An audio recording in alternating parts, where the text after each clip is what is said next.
Halo pemirsa, apa kabar? Berjumpa lagi bersama dengan saya Kiki Cahya dalam iBreak. Saat ini sudah hadir di studio bersama dengan saya Bupati Bandung, Dr. Haji Muhammad Dadang Supriyatna, SIP MSI, untuk membahas topik kita pada hari ini yaitu pengelolaan sampah di Kabupaten Bandung. Halo Kang DS, apa kabar? Halo Teh. Jadi ini sudah akrab disapa dengan Kang DS seperti itu ya. Oke, Kang DS, sebelum kita berbincang mengenai pengelolaan sampah di Kabupaten Bandung, yang ingin kami tahu nih Kang, itu seberapa penting sih pengelolaan sampah untuk kesehatan lingkungan di daerah Bandung, Kang? Jadi kalau kita mengacu kepada Undang-Undang 32 tahun 2009 tentang pelindungan dan pengelolaan sampah dan juga pasal 28H Undang-Undang 1445 bahwa setiap orang berhak mendapatkan lingkungan hidup yang baik dan sehat. Ya. Tentu berawal dari itu ada beberapa hal yang bisa orang menjadi sehat. Di antaranya bagaimana untuk menjaga kebersihan. Kebersihan di rumah, di lingkungan, dan tentunya ini akan berimbas terhadap isi daripada rumah tersebut. Maka tidak ada kata lain bahwa dalam rangka pengelolaan sampah ini adalah suatu keharusan untuk tetap menjaga lingkungan bersih dan untuk kita menjaga kehidupan kita yang sehat. Iya, karena kebersihan adalah sebagian dari iman ya Kang ya. Betul. Lalu ini Kang DS ini punya data nggak Kang? Jumlah sampah yang dihasilkan setiap harinya di Kabupaten Bandung? Kalau berbicara data di Kabupaten Bandung dengan jumlah penduduk 3,7 juta jiwa dan kurang lebih sekitar rumah tangganya hampir 1,6 juta rumah tangga, dihitung per orang itu per rumah tangganya di 0,3 kilogram per hari. Total per harinya itu mengeluarkan sampah hampir 1.300 ton Per harinya? per hari. Baik, lalu untuk upayanya sendiri nih Kang, sudah ada upaya apa saja untuk pengelolaan sampah yang setiap harinya tuh luar biasa dihasilkannya di sana Kang? Jadi kalau untuk pengelolaan dari mulai individu ya, dan juga di sini ada berbasis individu dan rumah tangga, ada berbasis RW yang sifatnya komunal, ada juga berbasis desa dan juga berbasis kawasan. Nah, kalau berbasis individu atau rumah, tentunya di sini kami sudah mengeluarkan suatu kebijakan bahwa setiap rumah ini diwajibkan untuk bikin LCO, lubang cerdas organik, yang mana ini bisa dikategorikan sebagai khusus untuk membuang sampah yang organik. Jadi kan sampah itu ada yang organik dan non organik. Nah, yang organik ini tentunya di setiap rumah ini minimal di satu orang itu harus membuat satu lubang. Kalau jumlah anggota rumah tangganya ada 3 orang, berarti minimal harus membuat 6 lubang. Nah, itu setelah si makanan atau sampah organik ini disimpan di timbun, maka selama 30 hari itu sudah menjadikan bahan untuk pupuk. Ya, itu yang sifatnya jadi individu atau di rumah. Ada yang kedua ada berbasis RW, yaitu RW yang zero waste, tentunya ada yang dikelola baik itu oleh Karang Taruna dan juga yang namanya bank sampah di tingkat RW. Jadi yang non organik ini dipilah mana yang plastik, mana yang kertas, mana yang lain-lainnya itu dipilah. Nah, sehingga nanti masuk kepada bank sampah.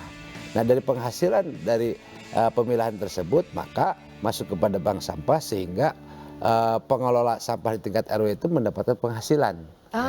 Ada diganti dengan uang ataupun dengan semacam kebutuhan rumah tangga seperti sabun, ya, rinso, pasta gigi dan sebagainya. Jadi di tingkat RW sudah dijalankan. Baik, jadi semua tingkatan semuanya terlibat ya Kang ya. Lalu untuk efektivitas dari LCO sendiri nih Kang, sejauh ini sudah seperti apa? Secara serentak kemarin kami sudah mendapatkan rekor muri ya, karena hampir sekitar 1 juta lubang di Kabupaten Bandung ini sudah dilaksanakan dan ternyata lebih dari 1 juta. Kita target 1 juta itu untuk pembuatan LCO di seluruh wilayah Kabupaten Bandung di 31 kecamatan, 280 desa, 10 kelurahan, 4.305 RW, 17.576 RT. Baik, lalu untuk targetnya sendiri Kang, untuk kedepannya apakah ada target akan ada penambahan sekian LCO atau penambahan lagi berapa jumlah bank sampah untuk kedepannya? Nah, tentu tadi berbasis tentang RW, ada lagi berbasis tingkat desa. Nah, kalau sudah berbasis tingkat desa, maka di sini adanya namanya TPS 3R. Jadi ada tempat pengolahan yang mana ini bisa berjalan di tingkat desa. Nah dari tingkat RW sudah dipilah dan dipilih, dan untuk organiknya sudah selesai di LCO, maka ke tempat TPS 3R ini tidak ada lagi yang organik. Nah sehingga sampah-sampah yang sisa daripada pemilahan sehingga masuk ke TPS 3R. Nah tentunya di sini kami dinamakan adanya program Kampung Bedas. Jadi bersih dan sehat bedas ini. Jadi setiap desa ini kita kasihkan inovasi, dan setiap desa memberikan yang sudah ikut dalam program Kampung Bedas maka kita berikan prioritas. Nah, di antaranya adanya bagaimana pengolahan sampah, baik yang misalkan yang sudah residu, nah ini nggak usah ke TPA lagi, cukup di tingkat desa bisa diselesaikan. Baik, lalu untuk setelah mencanangkan semuanya nih Kang, pengurangan sampah apakah ada data sekian persen sudah berkurang atau sekarang sedang dipilah-pilah? Dari 1.330 ton per hari, Kabupaten Bandung tinggal menyisakan sekitar 230 ton. Nah, kenapa? Karena di sini ada yang namanya program berbasis kawasan. Jadi dari tingkat desa, TPS 3R, ada juga dari tingkat basis kawasan, sehingga bisa mencakup per wilayah. Misalkan ada, kalau kami biasa memilih dapil ya, daerah pembangunan. Dalam istilahnya mungkin daerah pemilihan atau dalam konteks pembangunan itu dapil itu adalah daerah pembangunan. Ada beberapa titik yang sudah kita buatkan, kurang lebih ada 4 titik. Yang mana di situ pengolahannya, jadi sampah yang sudah dipilih tingkat RW tadi di tingkat desa, kalau residu di tingkat desa sudah selesai, maka ada yang berbasis kawasan. Ya, per wilayah tadi diolah sehingga ada yang dijadikan RDF. Nah, RDF itu adalah pengolahan dari hasil gabungan dari sampah yang tidak terurai, yang tidak terpisahkan, itu dimasukkan dalam program untuk penanggulangan dan pembuatan RDF. Dari hasil produksi RDF tersebut, maka ini dijual ke perusahaan. Nah, bukan dijual ya, artinya saat ini kan kami belum menentukan apakah dijual dan tidaknya. Kenapa? Karena memang belum terbentuk apakah ini BUMD ataupun UPT atau BLUD, ini belum. Nah saat ini lagi tahap percobaan. Kenapa? Karena saya harapkan 2 tahun ke depan ini Kabupaten Bandung itu bebas sampah atau zero waste, yang tentunya tidak perlu lagi TPA. Baik, Kang DS, kita masih akan berbincang lagi ya Kang DS mengenai pengolahan sampah di Kabupaten Bandung. Dan pemirsa jangan kemana-mana, tetap di iBreak.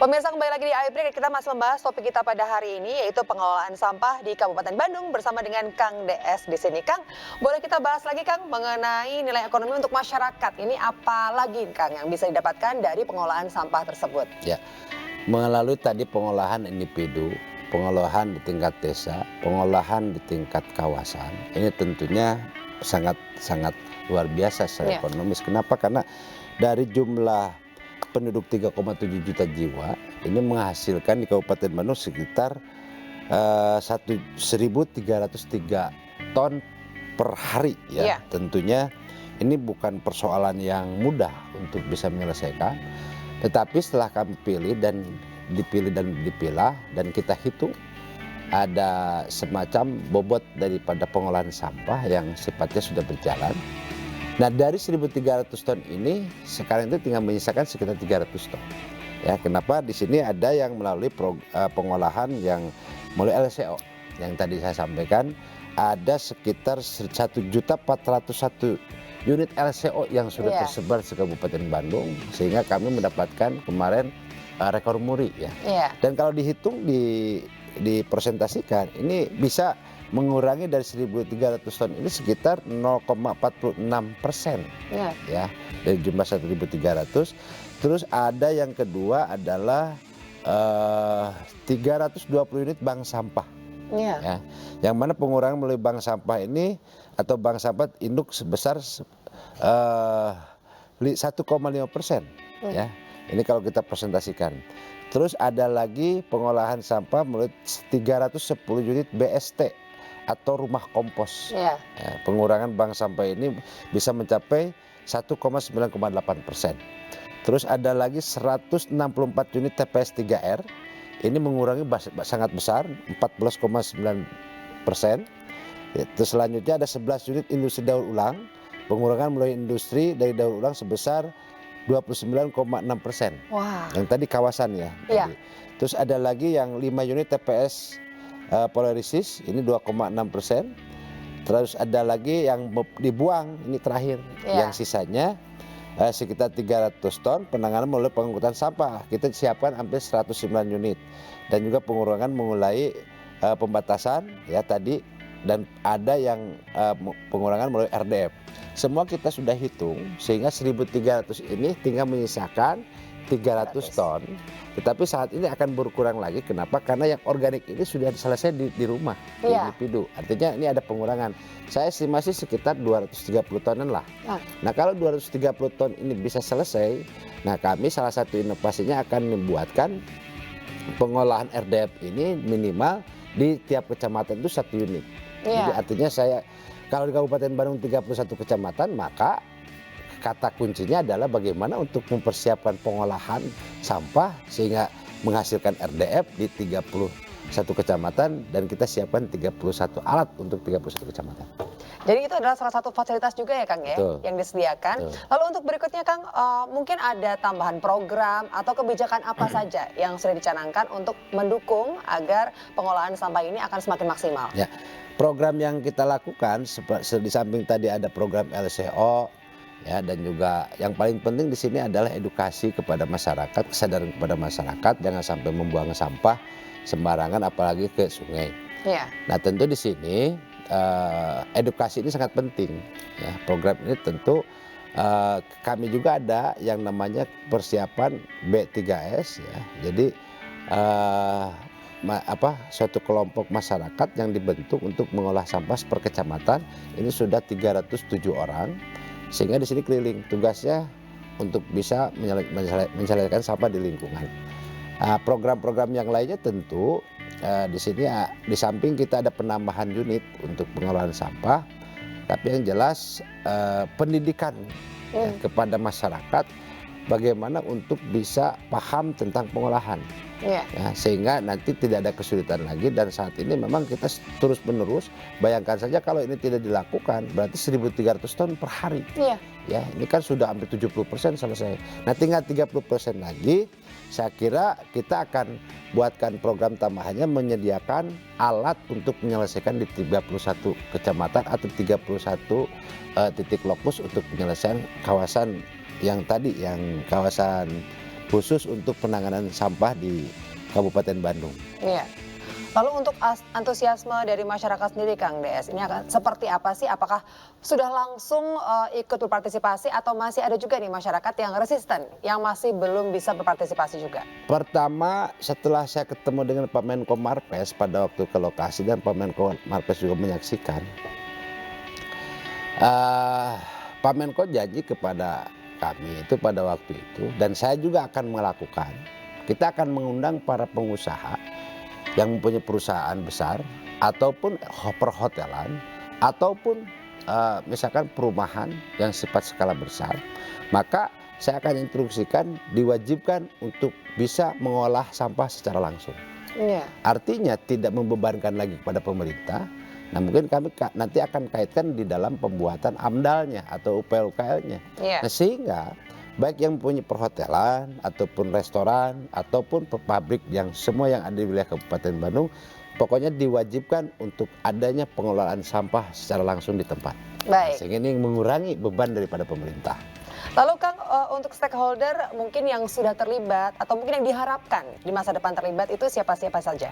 Saat ini persoalan sampah bukan selesai di dalam pengolahan saja, tetapi di sini juga kita harus berkolaborasi ya. Kolaborasi di sini stakeholder dari dinas terkait itu adalah secara langsung adalah Dinas Lingkungan Hidup, ya. Yang keduanya berkaitan bisa kerjasama dengan Dinas Kebudayaan dan Pariwisata karena kaitan dengan wisata. Karena urusan sampah pasti ini setiap selesai wisatawan datang ke daerah pasti mengeluarkan sampah. Nah ini juga harus disiapkan kerjasama itu. Dan yang selanjutnya di tempat-tempat hiburan dan sebagainya, termasuk di sini adalah semua dengan pentahelik, ya baik itu pengusaha, media, dan juga stakeholder lainnya sehingga nanti tidak ada lagi kesulitan untuk bisa menyelesaikan. Contoh saja seperti kemarin kita mengadakan Piala Dunia usia 17. Nah, kalau seandainya kita tidak berkolaborasi, saya kira kesulitan. Dan alhamdulillah kita sukses dalam waktu menjadi tuan rumah sehingga tidak ada komplain, termasuk lapang dan lain sebagainya, dan termasuk kebersihannya itu selesai. Itu hasil daripada kolaborasi. Baik, Kang DS, kita masih akan berbincang mengenai pengelolaan sampah di Kabupaten Bandung ya Kang ya. Dan pemirsa jangan kemana-mana, tetap di iBreak.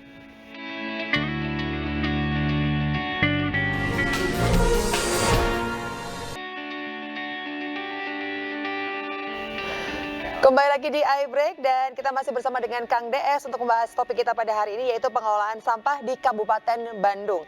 Kang DS, mungkin bisa jelaskan lagi nggak Kak, apakah ada program-program pendukung lainnya untuk pengelolaan sampah, mungkin tentang ketersediaan air atau ada program yang lainnya Kang? Ya, urusan mengenai sehat ini kan bukan selesai di urusan sampah saja. Betul. Tapi berkaitan dengan lingkungan. Lingkungan ini bukan urusan sampah saja, tapi bagaimana untuk bisa menjadikan suatu daerah atau wilayah menjadi aman dan nyaman, maka tidak lepas daripada pengaruh lingkungan. Nah, lingkungan diantaranya bahwa Kabupaten Bandung merupakan salah satu daerah yang sangat luar biasa dengan luas wilayah 1.740 hektar. Dengan 174.000 hektar, mohon maaf. Nah, dengan tadi jumlah penduduk 3,7 juta jiwa dan sumber daya alam yang sangat luar biasa. Iya. Nah, kalau kita berbicara lingkungan, otomatis di sini bagaimana untuk mengamankan konservasi. Konservasi inilah yang kita lakukan. Salah satu program yang saya lakukan adalah kita ada program Bedas Ngaleweng. Bedas Jadi Ngaleweng. Bedas Ngaleweng di sini adalah kita dengan semua stakeholder termasuk pencinta lingkungan semuanya, sebagai leading sektornya adalah Kepala Dinas Lingkungan Hidup. Ini datang ke suatu hutan, ya, melihat lokasi yang kritis, yang rawan. Nah, sehingga diskusi mengenai lingkungan dan bagaimana untuk penanganan lahan-lahan yang konservasi, apalagi saat ini musim hujan itu kan banyak erosi dan sebagainya. Ini kan akibat punten ulah manusia yang tidak bertanggung jawab. Nah, sehingga ini kan harus dilakukan perbaikan dan penyempurnaan. Dan pada akhirnya kegiatan itu kita lakukan dan besok harinya kita menanam. Dan juga kami mengeluarkan suatu putusan atau keputusan bupati atau keputusan bupati yang mana menginstruksikan apa namanya programnya Gepak Sayang.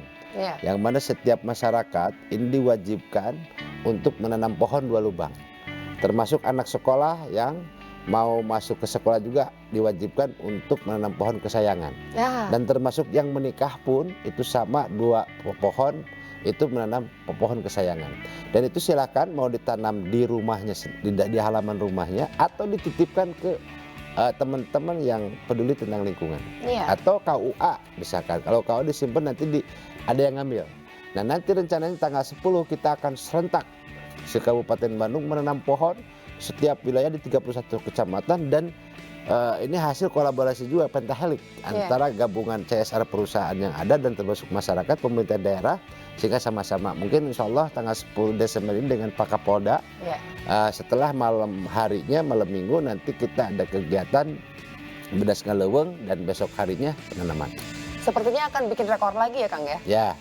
Jadi insya Allah akan ada rekor serentak nanti. Kenapa hasil daripada kumpulan tadi yang Gepak Sayang, dan setiap orang yang sudah melakukan menanam pohon itu ada aplikasinya. Jadi langsung otomatis mendapatkan sertifikat. Wah, luar biasa. Ini inovasi yang luar biasa ya Kang ya.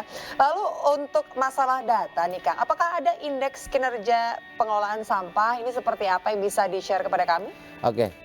Kalau kita berbicara masalah indeks kualitas lingkungan hidup, juga indeks kinerja pengelolaan sampah, kami setiap tahunnya ada target. Contoh kita 5 tahun terakhir, kita mulai dari 2017, targetnya untuk indeks kinerja pengelolaan sampah ini 25 dan realisasinya 26. Nah, ini peningkatan, jadi naik dari 1 digit. Tahun 2018 di 34, realisasinya di 34,57. Tahun 2019 50, targetnya mencapai 56,91 Dan tahun 2022 targetnya 74,73 dan realisasinya di 74,93.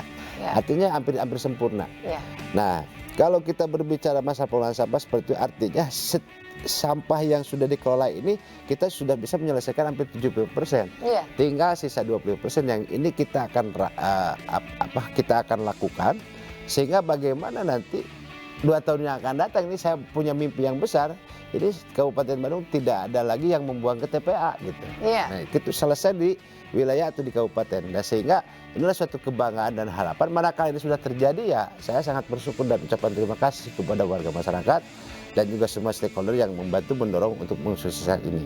Yang kedua juga ada indeks kualitas lingkungan hidup yang saat ini Desember 2022 di 56,03. Iya. Nah, ini kan ini berkaitan. Yang tadinya hanya di sekitar 46, saat ini sudah mencapai di 56. Baik. Nah, ini salah satu peningkatan yang sangat luar biasa dan saya juga sangat bersyukur karena di Kabupaten Bandung ada dengan adanya gerakan Gepak Sayang ini, maka saya yakini bahwa setiap orang yang menanam pohon ini sama dengan memberikan oksigen kepada 2 orang. Betul. Tentunya ini suatu pahala dan juga menyerap karbohidrat yang ini kan salah satu, dan kita sudah berbicara dengan BPD lingkungan ya, KLHK dan sebagainya, dan kebetulan saya wakil ketua umum APKASI, Ya. kita undang. Nah, ternyata kita punya aset besar. Ya. Nah, ini perlu dikonversi, nanti dihitung, nanti Pak Kadis LH sudah saya tugaskan untuk bagaimana share untuk Kabupaten Bandung.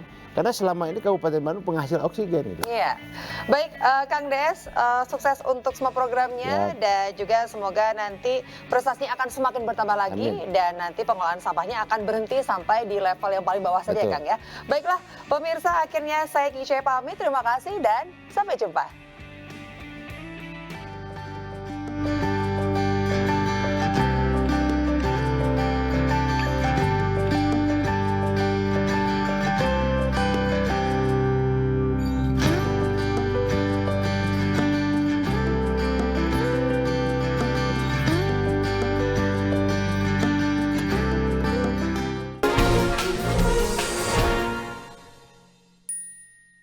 Acara ini dipersembahkan oleh